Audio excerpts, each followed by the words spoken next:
Има много неща в цветарството, които знаем, и много нови неща, които идват при нас в последните 2-3 години и ги ползваме с удоволствие, за да могат цветята, които засаждаме в интериора или на двора, да имат своя по-дълъг и траен живот и водата да ни им липсва дори през горещото лято.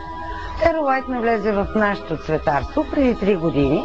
Ние успяхме, освен в поставянето в саксиите при засаждането на едроразмерни растения, да го пробваме и в декоративната растителност, която да отглеждаме в работния процес, и в обектите, в които съдим в топлите райони на България.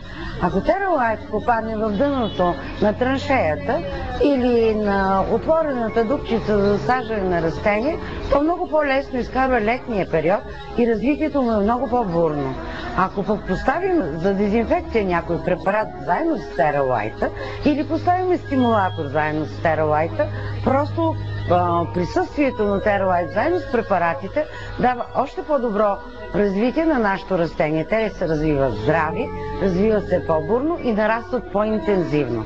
Така че фирма Victory много дълго време вярва на всичко, което световната наука е дала, и този абсорбент, който задържа влагата в корените на растенията, там където е сърцето на самото растение, без значение то дали се развива на двора или в нашата саксия в интериора, знаем само едно, че там където е горещо, там където няма климатици и там където парят слънчевите лъчи, Terra White дава своя принос за нашите растения.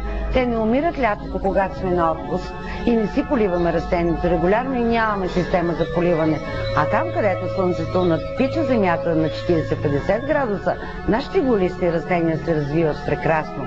Повярвали сме на Terra White, ползваме го за всичко, което можем, с прибавка на хранителна субстанция, с прибавка на дезинфектанти, за да не се развиват заболявания, и затова и за производител, и за любител цветар, за любител градинар, Terra White е добър принос в цветарството.